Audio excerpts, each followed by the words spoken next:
Wow, folks, let me tell you an incredible story. One that'll make your heart swell and remind you just how much magic can hide in the most unexpected places. Picture this. It's a bustling Monday morning in downtown Fort Worth, Texas, where the gleaming glass tower of Hallberg International hums with energy. Shoes click-clack across the polished tile of the main lobby, coffee cups are clutched like lifelines, and the air buzzes with talk of deadlines and deals. Amid this whirlwind, there's a woman quietly mopping the floor, her burgundy janitor's uniform blending into the background like soft music you barely notice. But oh, this woman? She's about to turn this company upside down in the most beautiful way. Her name is Denise Atwater, and she's been part of the cleaning crew at Hallberg for 13 years. Most folks don't give the night staff a second glance. Not out of spite, mind you, just the way life goes. They push carts, empty trash cans, and wipe down conference tables after hours, fading into the rhythm of the building. But today's different. Jonathan Kellerman, the CEO of this global logistics giant, is striding through the lobby on his way to the 18th floor executive suite when something stops him dead in his tracks. A voice, crisp, warm, and flowing in perfect Mandarin. It's not just any Mandarin. It's the kind of fluent, natural cadence you'd hear in the bustling streets of Shanghai. He freezes, his coffee nearly tipping in his hand. Who's speaking like that? He scans the lobby, expecting to spot one of the international sales reps who jet in from overseas. Instead, his eyes land on her, Denise, standing by the touchscreen directory, her short twists neatly pulled into a ponytail. She's calmly helping an older man in a navy jacket, his face a mix of confusion and relief as she guides him toward the elevators in flawless Mandarin. Kellerman's jaw practically hits the floor. He's seen her before, passing through the halls after late meetings, always polite, always quiet, never drawing attention. He doesn't even know her name, but here she is, wielding a language most folks in the building couldn't dream of pronouncing, let alone mastering. Curiosity pulls him closer, and just as Denise wraps up her conversation, a delivery man approaches with a clipboard, looking frazzled. Without missing a beat, she switches to Spanish, smooth, effortless, like she's flipping a light switch. "Aquí tien, señor," she says, pointing him toward the service entrance with a warm smile. The delivery guy nods, mutters a quick gracias, and hurries off. Then, as if that's not enough, a vendor with a stack of mislabeled boxes steps up, looking lost. "C'est la salle de conference B, de l'autre côté." Denise tells him in perfect French, her voice steady and kind. Kellerman's heart skips a beat. 3 languages in under 5 minutes? Who is this woman? He steps forward, his polished shoes clicking softly. "Excuse me?" he says, his tone more curious than commanding. Denise turns, startled but composed, her dark eyes meeting his. "Yes, sir?" she replies, her voice steady as ever. He offers a faint smile. "That was Mandarin, right?" She nods. "Yes, sir." "You speak it fluently?" Another nod. "Yes, and Spanish, and French." Kellerman blinks, trying to keep up. "Anything else?" She pauses, then lists them off like it's no big deal. Portuguese, German, Arabic, Italian, Swahili. "Oh, and I read Latin, but I don't really count that." 9 languages. 9. Kellerman's mind reels. Here's a woman who's been mopping floors in his building every night, and she's a linguistic powerhouse, a walking United Nations. "What's your name?" he asks, almost in disbelief. "Denise Atwater," she says simply, no trace of pride, just truth. He takes a breath, steadying himself. "Miss Atwater, are you free for a few minutes? I'd like to talk in my office." Her brow lifts slightly, a flicker of hesitation in her eyes. Not fear, just the quiet reflex of someone used to being overlooked. "Now?" she asks. "Yes, now," he says, holding the elevator door open. As they step inside, silence settles for a moment. Then Denise speaks, her voice soft but clear. "I've worked here for 13 years. Never thought I'd be invited up." Kellerman gives a small, warm smile. "You might be surprised how quickly things can change. Oh, friends, Neither of them had any idea just how much was about to shift. For her, for him, for the entire company. The elevator dings, and they step into the executive hallway, where the air smells of citrus and leather, the scent of success. Kellerman's assistant looks up, wide-eyed, as Denise walks beside him. He doesn't explain, just nods for her to let them through. Inside his glass-walled office, he gestures to a chair across from his desk. "Please sit." Denise settles in carefully, her hands folded in her lap, her eyes scanning the room. Not impressed, just observant. A world map dotted with colored pins hangs behind him. A tray of espresso cups sits on a side table, and a dusty trade conference award gleams faintly in the light. Kellerman leans forward, his voice earnest. "Denise, I'm going to be honest. I didn't expect to have this conversation today, but I just heard you speak 3 languages like it was nothing, and I need to understand. How does someone like you end up cleaning floors here?" Denise's eyes flick to the window, then back to him. "You got time for the truth?" she asks, her tone steady but warm. "I wouldn't have asked otherwise," he replies, leaning in. She rubs her palms together, as if warming up her story. "All right then. I was born in Toledo, Ohio, an only child. My dad was a pipe fitter, my mom a nurse's aide. They didn't have much, but they worked hard, pushed education like it was the key to everything. I got a full ride to Kent State, majored in linguistics, was halfway through a master's when my mom got sick." She pauses, her voice softening. "I came home to take care of her. Then my dad had a stroke 6 months later. Everything fell apart after that." Kellerman listens, his eyes locked on hers. No interruptions. Denise tilts her head, her words careful but clear. "I had a baby. No money, no partner who stuck around. So I worked whatever I could find, grocery stores, nursing homes, temp jobs. Eventually, a custodial supervisor here offered me night hours. It let me pick up my daughter from school, keep the lights on. That's how I got here." She pauses, then adds with a spark in her eye, "But the languages? I never stopped. Borrowed textbooks, listened to recordings, read newspapers in 5 different tongues just to stay sharp. It's what I do. It's the only thing that makes me feel like I still matter." Her words land like a quiet thunderclap. Kellerman sits back, the weight of her story settling into his chest. She's not asking for pity or applause, just giving the truth, raw and real. "Most people never asked," she adds, her voice steady. "They saw the uniform and assumed." That word, assumed, hangs in the air, heavy with meaning. Kellerman exhales slowly. Denise Atwater is brilliant, and it's not just her languages. It's her resilience, her heart. "You ever think about doing anything else?" he asks. She shrugs, a small, wistful smile crossing her face. "Sometimes, but it's hard to dream when the rent's due." Silence falls, but it's not empty. It's full of possibility, crackling with something unspoken. Kellerman grabs his notebook, scribbles a few lines. "What are you writing?" Denise asks, her curiosity peeking through. He looks up, a glint in his eye. "Ideas. Big ones. And oh, friends. One idea in particular is already sparking, ready to light up the whole company." That afternoon, Kellerman can't shake the conversation. During budget reviews and vendor calls, his mind keeps drifting back to Denise. Her calm voice, her quiet strength, the way she listed 9 languages like it was just another day. That kind of talent doesn't just happen. It's years of discipline, curiosity, and heart. Around 3:45 p.m., he does something unusual. He rides the elevator down to the service level, where the air is warmer, the walls scuffed from carts and boots. He passes maintenance crews, stacks of bottled water, and finally spots Denise in the janitorial supply room, restocking microfiber cloths.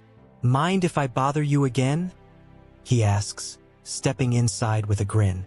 She turns a little startled. "You came down here?" He chuckles. "Couldn't stop thinking about our talk. Listen, I have a favor to ask." Her brow lifts. "What kind of favor?" He explains. A group from the Sao Paulo office arrived early, and their translator canceled last minute. Can you help? Portuguese. Denise nods without hesitation. Yes, I can do that. Minutes later, they're in conference room 4C, where 4 Brazilian executives sit, looking awkward and checking their phones. Denise steps in, nods, and starts speaking in smooth, confident Portuguese. The room transforms. Shoulders relax, eyes light up, and when one of the visitors cracks a joke, Denise fires back with one of her own, sending the group into laughter. Kellerman doesn't understand a word, but he sees connection, real human connection. After 20 minutes, the meeting wraps. One of the execs turns to Kellerman and says in English, "She's better than anyone we've worked with this year. Where'd you find her?" Kellerman glances at Denise, who's stacking empty cups on a tray with that same quiet grace. "Right here," he says, his voice full of pride. In the hallway, he catches up with her. "You ever do professional translation before?" She shakes her head. "Just helped folks out, hospitals, government offices, things like that. No certificate, no time for school. My daughter needed me more." Kellerman nods, then asks, "And where's she now?" Denise's face lights up. She's 26, a nurse in Tempe, paid for school herself. Stubborn like her mama.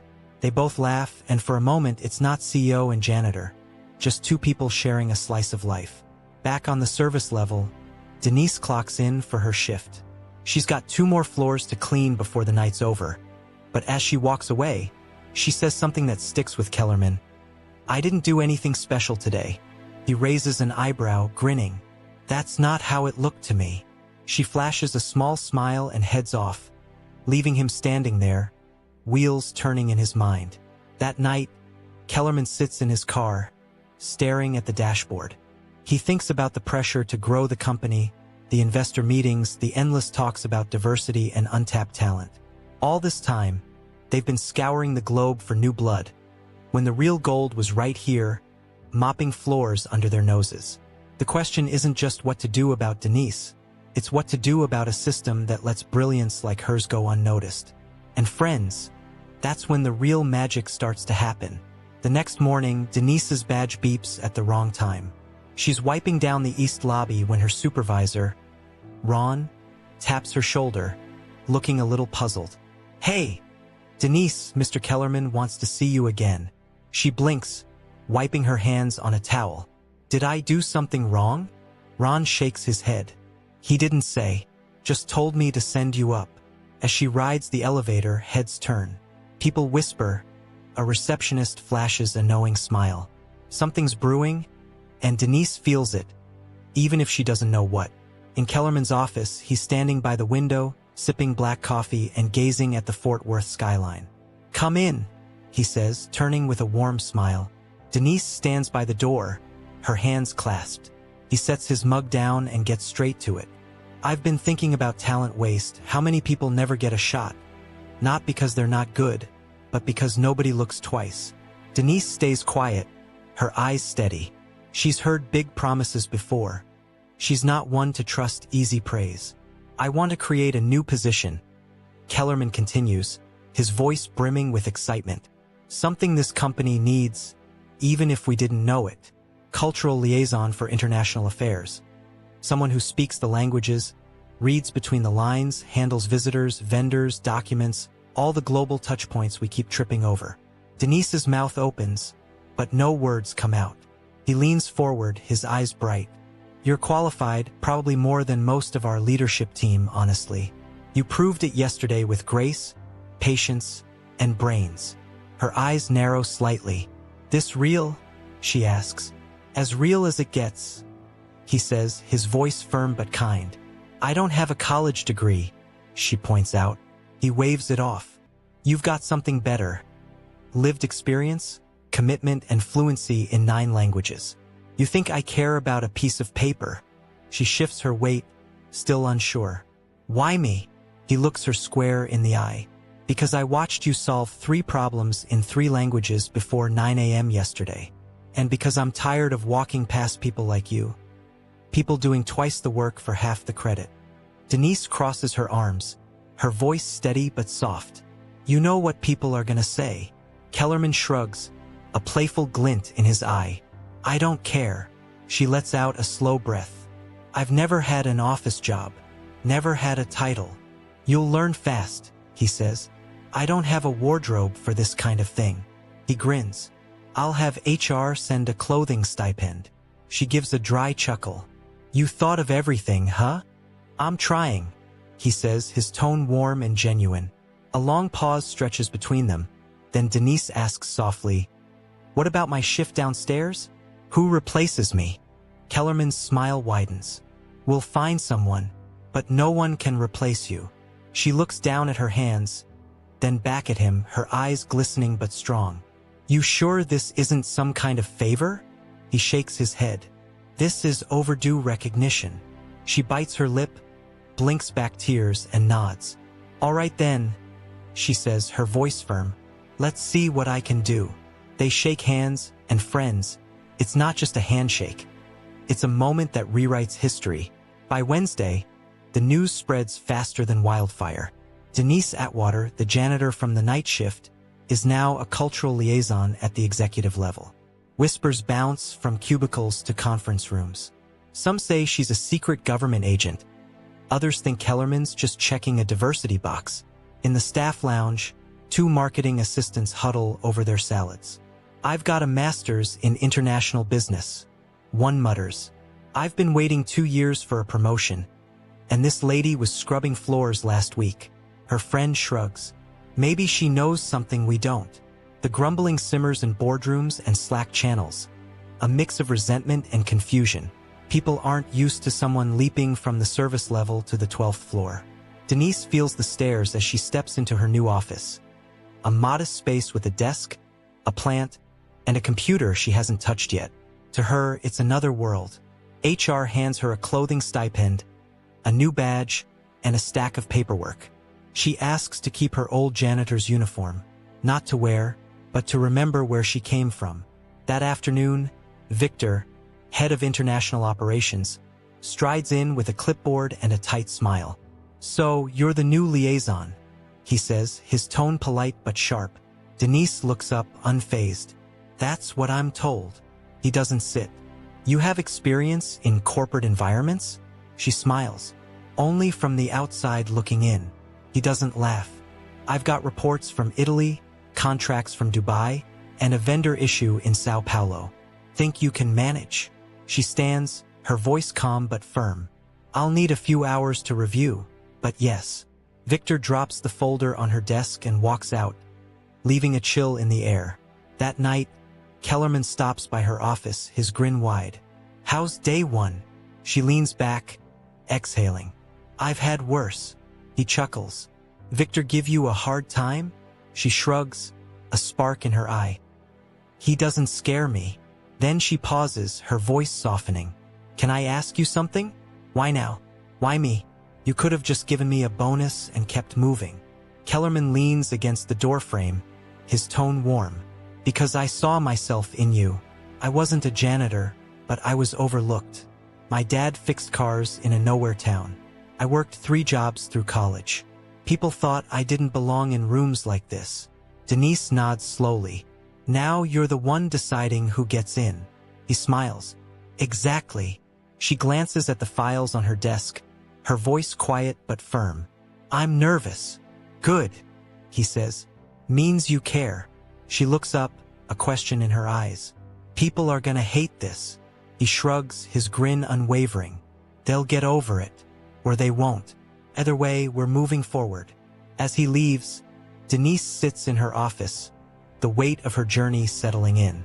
She thinks of the years she cried in bathroom stalls during lunch breaks, the nights her feet ached so badly she could barely walk, the birthdays she missed while others got promotions without a glance her way.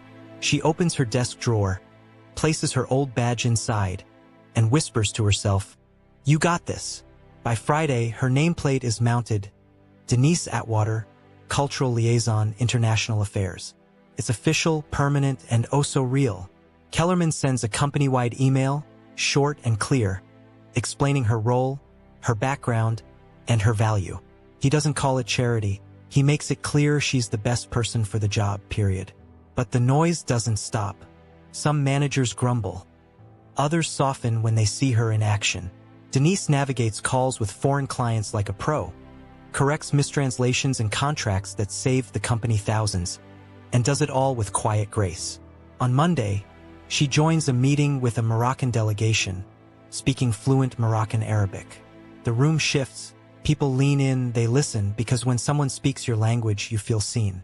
After the meeting, a Moroccan partner touches his chest in gratitude. "No one's ever done that for us," he says. "Not in our language, not like that." Denise smiles. "You matter, that's all." Hyper-realistic image of a large congregation of American worshippers inside a modern church, seen from the front with the camera facing the crowd. The people are mostly African American, Latino, and mixed race, with very few white individuals. Everyone is deeply engaged in worship. Hands lifted, eyes closed, emotional and joyful expressions. Warm cinematic lighting, stained glass windows glowing in the background, wooden pews, and a large cross behind the crowd. 8K resolution, photorealistic faces, reverent and powerful